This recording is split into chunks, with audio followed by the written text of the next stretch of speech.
नमस्कार, मैं हूं शरद द्विवेदी और हिंदी दिवस पर आप सभी को बहुत बहुत शुभकामनाएं। और आज इस बेहद महत्वपूर्ण विषय पर हिंदी जो आपका हमारा हम सबका मान है, हम सबकी पहचान है, हम सबकी प्रतिष्ठा है और जो मन और आत्मा में बसती है, वो हिंदी कैसे और ऊंचाइयों की तरफ बढ़े, वो हिंदी कैसे विश्व शिखर तक पहुँचे और वो हिंदी किस तरह से एक वैज्ञानिक, आधुनिक और आईटी इनेबल्ड लैंग्वेज के तौर पर भी तकनीक की दृष्टि से अगर हम देखें तो तकनीकी दृष्टि से भी एक समृद्ध भाषा बने। इस पर आज हम बात करेंगे और हमारे साथ देश के जाने माने शिक्षाविद, साहित्यकार, कवि और डॉक्टर रविन्द्रनाथ टैगोर यूनिवर्सिटी के चांसलर और आईसेक्ट यूनिवर्सिटी के भी चांसलर हैं वो, और वनमाली सृजन पीठ के अध्यक्ष हैं। बहुत विस्तृत फलक है उनके व्यक्तित्व का। कवि, कहानीकार, उपन्यास और कंप्यूटर पे हिंदी में उन्होंने पहली किताब लिखी है और उस किताब ने बेस्ट सेलर का कीर्तिमान भी रचा है। कई पुरस्कारों से वो सम्मानित हुए हैं राष्ट्रीय और साहित्य के क्षेत्र में।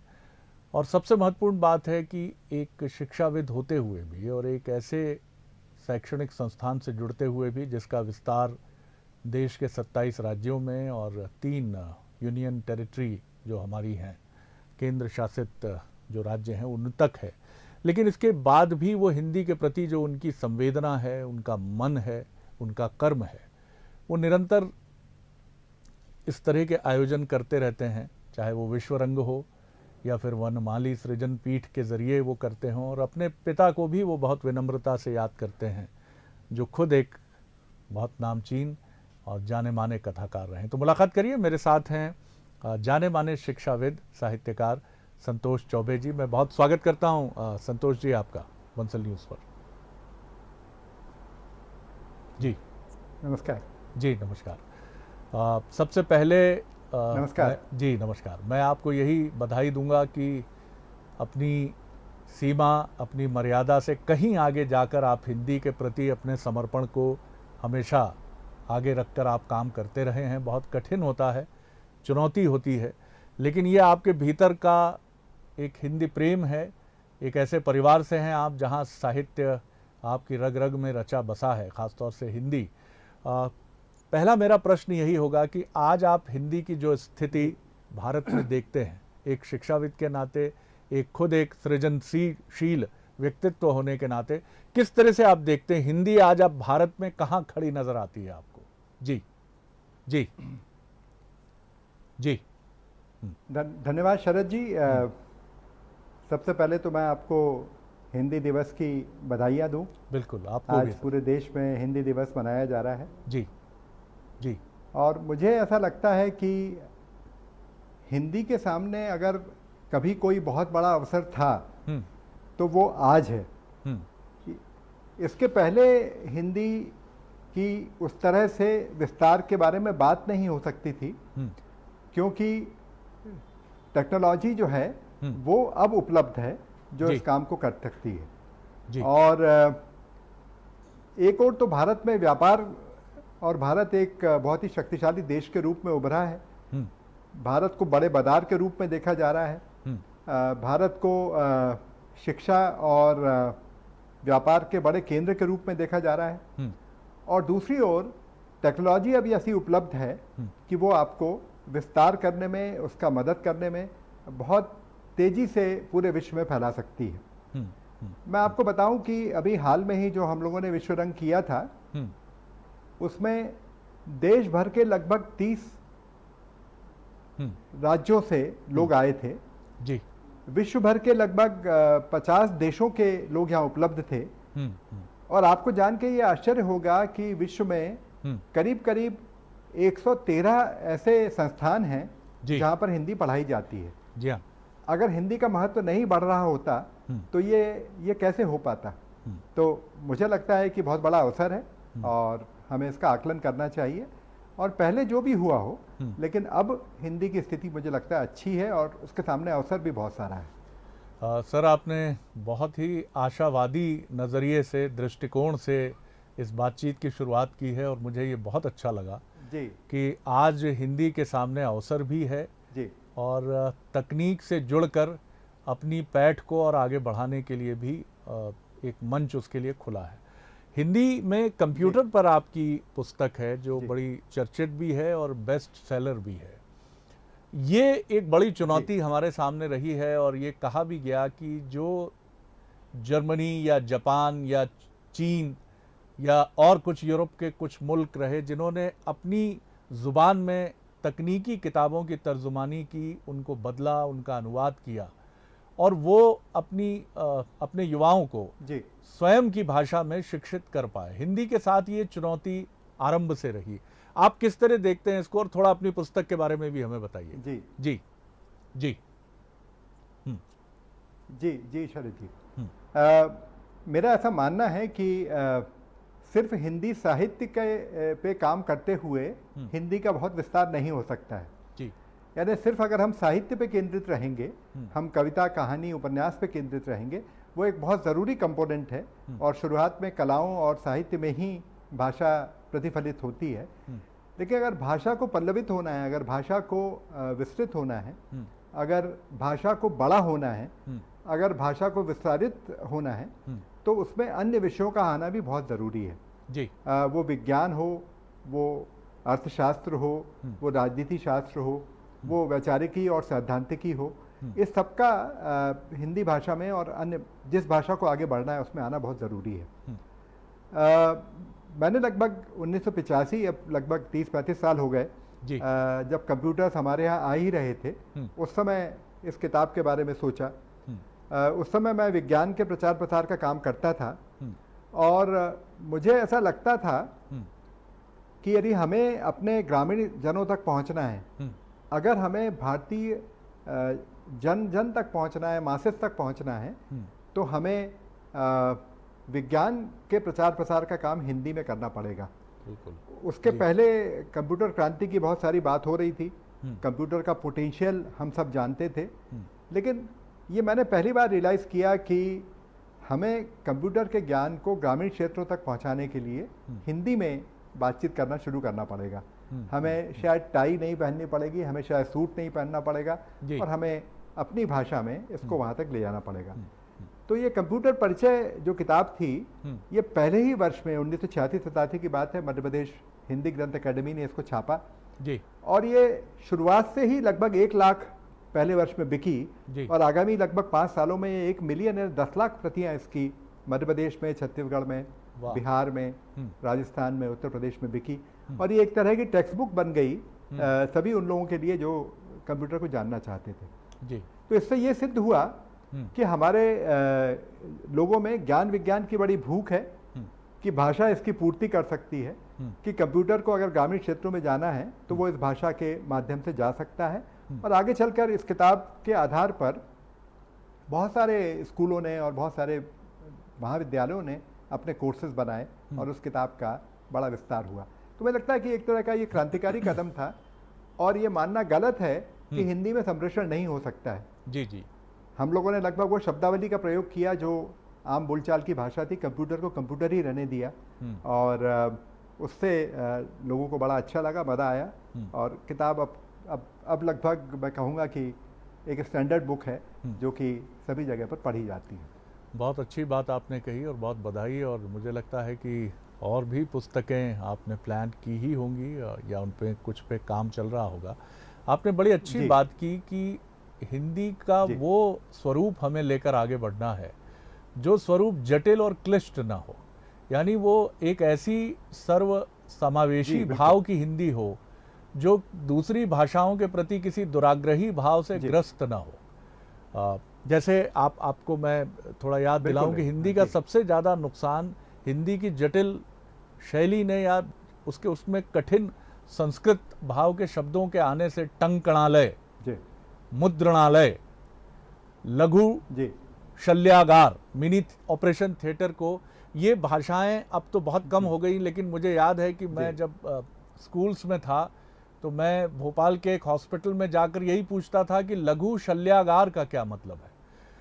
इससे मुक्ति पाने के लिए, क्योंकि आज भी अनुवाद गंधी भाषा जो है, जो टूल्स में मिलती है गूगल में हमें, वो इसी तरफ ले जाती है, जो हिंदी पाठन की तरफ हमारी अरुचि का भी कहीं ना कहीं गैर हिंदी भाषियों को ले जाती है। इस पर आपकी क्या राय?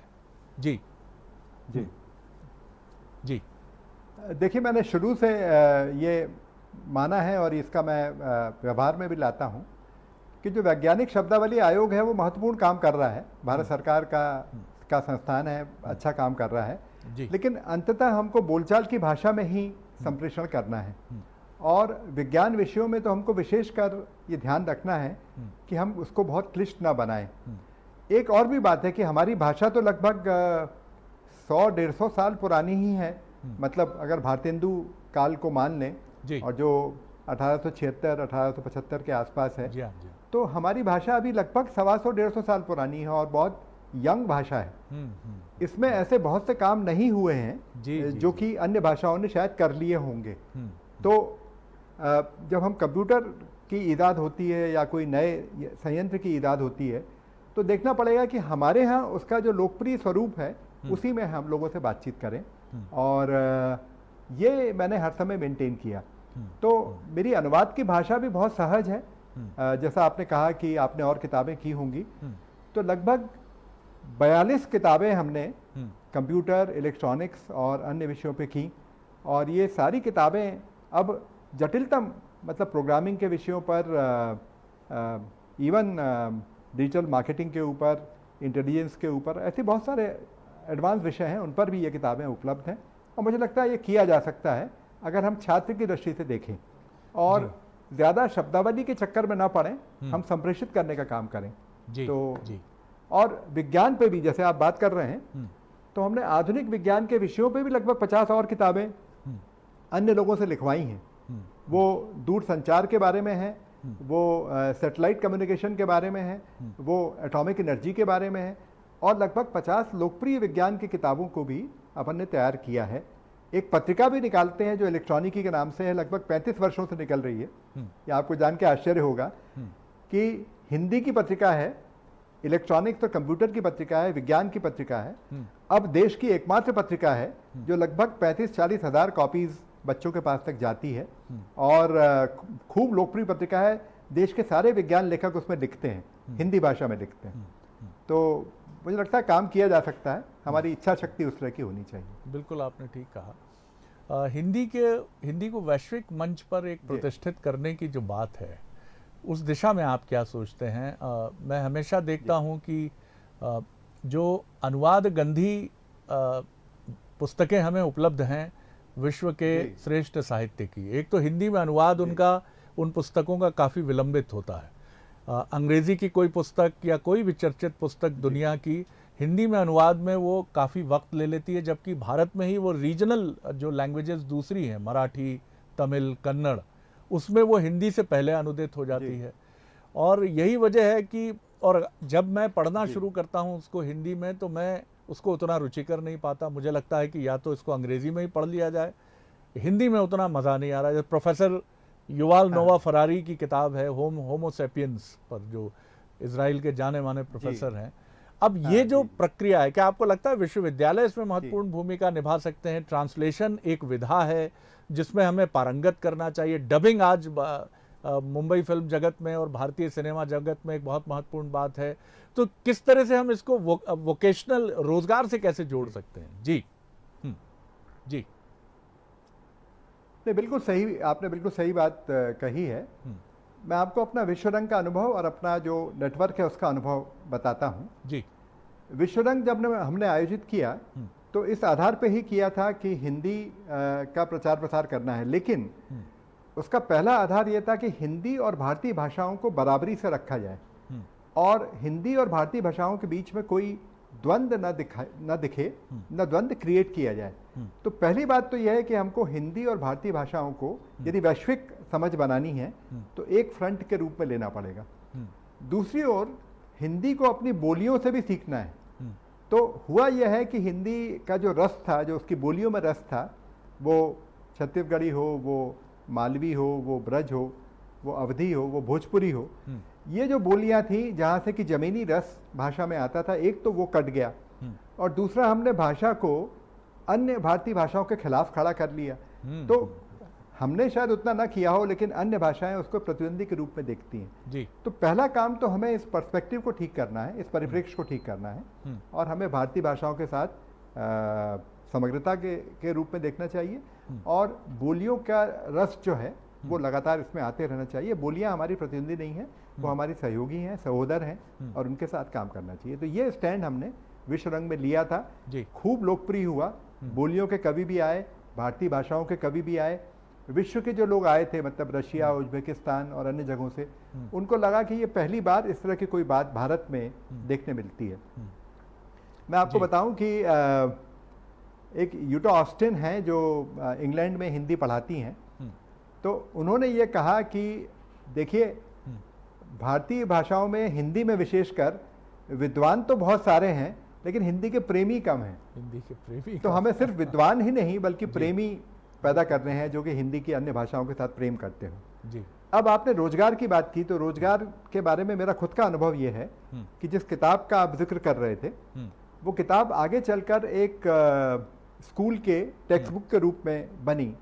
उसके आधार पर हमने स्कूलों में कंप्यूटर प्रशिक्षण शुरू किया।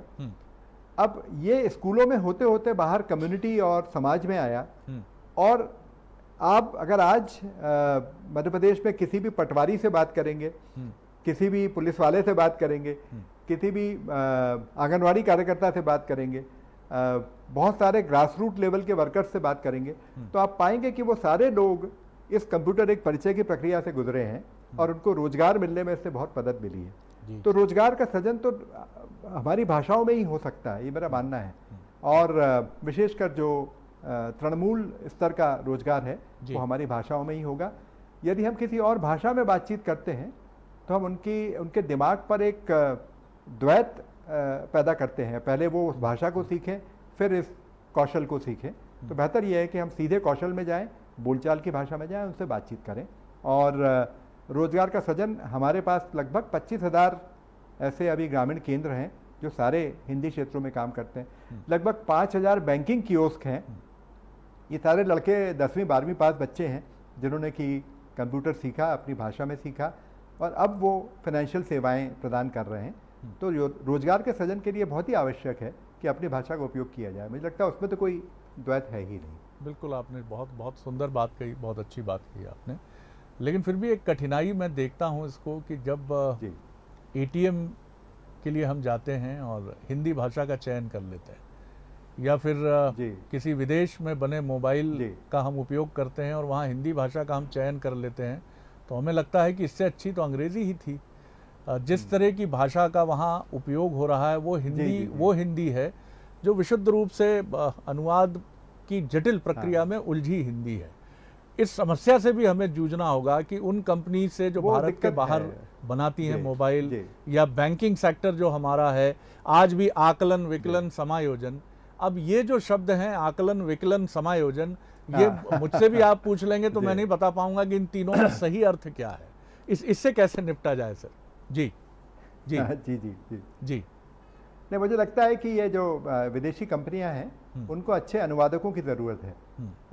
आपने शुरू में टेक्नोलॉजी की बात की थी, तो जब हम लोगों ने काम शुरू किया था तब टेक्नोलॉजी को लेकर वाकई बहुत दिक्कत थी, लेकिन यूनिकोड के आने के बाद में भाषागत दिक्कतें समाप्त हुई हैं, और यूनिकोड के माध्यम से आप मेल्स हैं, फॉन्ट्स हैं, इन सब की दिक्कतें, और जिसको हम स्टैंडर्डाइजेशन कहते थे, यानी स्टैंडर्ड भाषा में बातचीत करना, वो समस्या खत्म हो गई है। अब अच्छे अनुवादकों की ज़रूरत है, अच्छे लोगों को टेक्नोलॉजी से जुड़ने की ज़रूरत है, और मुझे लगता है कंपनियां अगर ऐसे लोगों को चुन लेंगी तो ये आपकी जो समस्या है दूर होगी।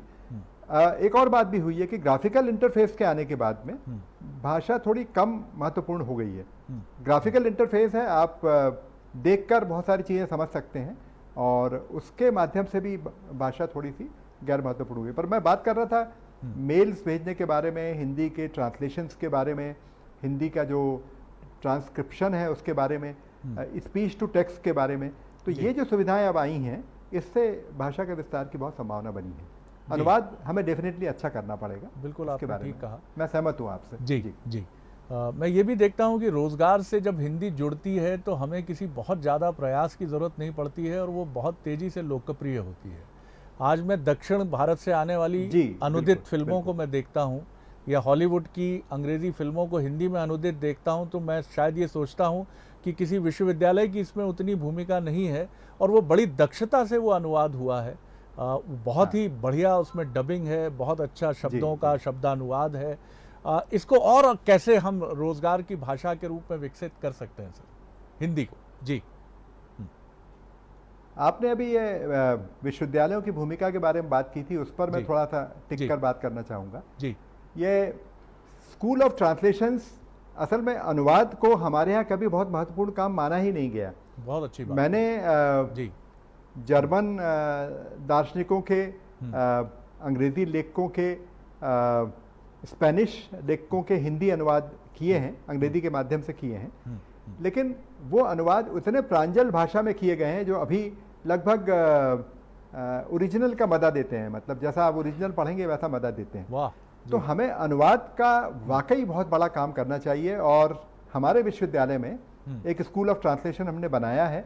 हम न सिर्फ हिंदी से बल्कि अन्य, मतलब अंग्रेजी से, बल्कि अन्य भाषाओं से भी अनुवाद का काम कर रहे हैं। और दूसरी बात एक और कहना चाहता हूँ कि अन्य भाषाओं से हिंदी के साथ साथ हमें हिंदी को भी अन्य भाषाओं में ले जाने का काम करना है। तो हाल में ही अभी देश के लगभग 50 बड़े कहानीकारों का हमने अनुवाद किया। ये कहानियां अंग्रेजी में हैं। यदि आप नेट पे जाएंगे और सर्च करेंगे तो आपको अन्य भाषाओं का मटेरियल तो बहुत सारा मिलेगा, लेकिन हिंदी का अनुवादित मटेरियल अन्य भाषाओं में बहुत कम मिलता है। और अगर एक नया अमेरिकन बच्चा हिंदी जानना चाहता है तो उसको हिंदी का अनुवादित मटेरियल वहाँ भी मिलना चाहिए। तो ये द्विभाषी प्रक्रिया है, हमें इस प्रक्रिया को पूरी तरह से पुश करना है और अनुवाद बहुत ही महत्वपूर्ण काम है। उसको वो दर्जा मिलना चाहिए जो ओरिजिनल क्रिएटिविटी को मिलता है। और जिस तरह से आप क्रिएट करते हैं वैसे ही आप अनुवाद भी करते हैं। और ये देश के लिए बहुत ही महत्वपूर्ण काम है।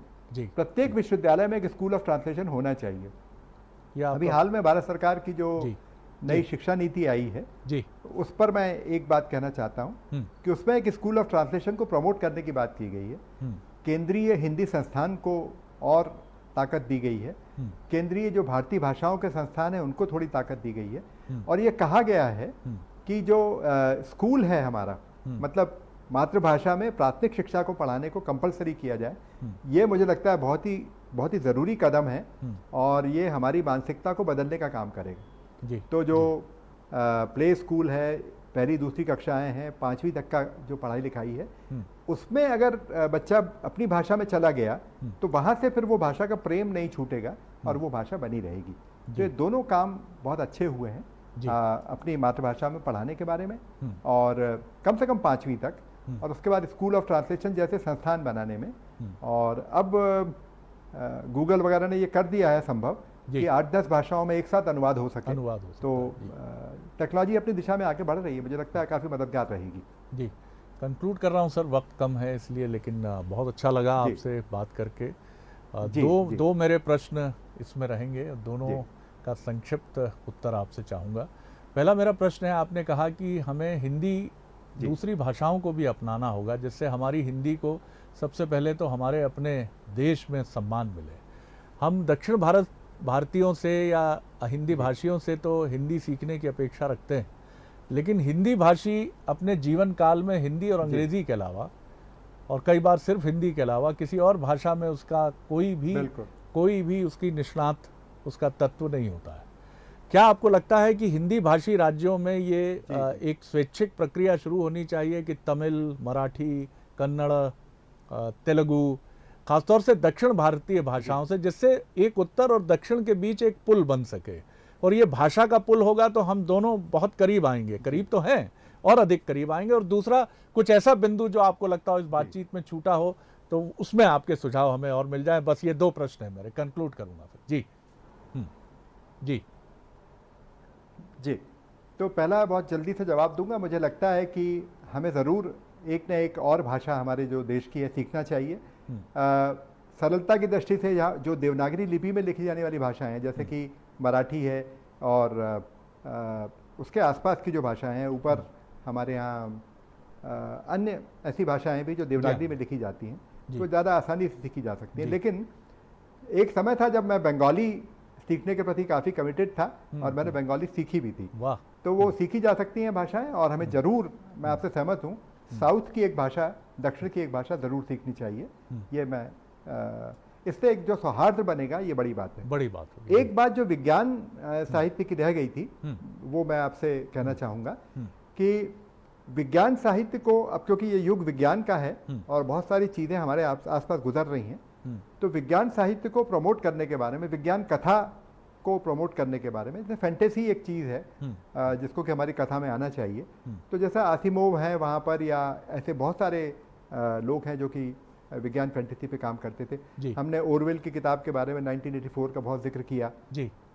तो हिंदी में विज्ञान साहित्य को भी बढ़ावा दिया जाना चाहिए। दो बातें मैं आपसे कहना चाहूँगा, और मैं बहुत आभारी हूँ कि आपने मुझे बुलाया इस चर्चा के लिए। हमें बहुत अच्छा लगा सर आपसे बात करके, क्योंकि बिना शोर शराबे के, चुपचाप खामोशी से आप न सिर्फ एक शिक्षाविद के नाते अपनी भूमिका का विनम्रता से निर्वाह कर रहे हैं, बल्कि आप बहुत शांति से हिंदी के लिए एक ऐसा वैश्विक मंच भी एक हिंदी भाषी राज्य की राजधानी में बैठकर उत्पन्न कर रहे हैं, जो बहुत मूल्यवान धरोहर है।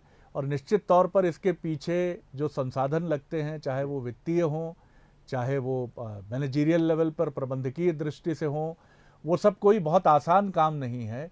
और जब आपसे ये बार बार कहा जाता हो कि हिंदी के लिए आप ये सब कर रहे हैं, इससे आपको मिलता क्या है, तो ये एक बहुत मूल्यवान, बल्कि मैं कहूँगा एक अमूल्य योगदान है आपका, आपके संस्थान का।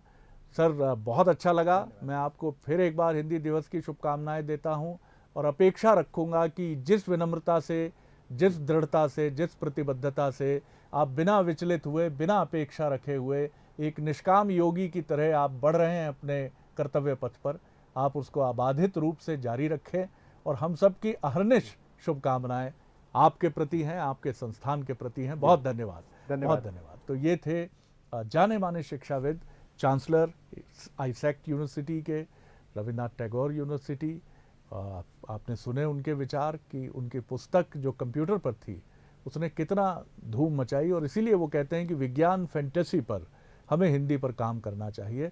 हर विश्वविद्यालय में अनुवाद के लिए, जैसा खुद उनके अपने संस्थान में है, एक सेगमेंट होना चाहिए, एक श्रेणी होनी चाहिए, जहां हम अनुवाद कैसे किया जाता है, कविता का, कहानी का, ये हमें पता होना चाहिए, क्योंकि ये रोज़गार की दृष्टि से भी बहुत महत्वपूर्ण है।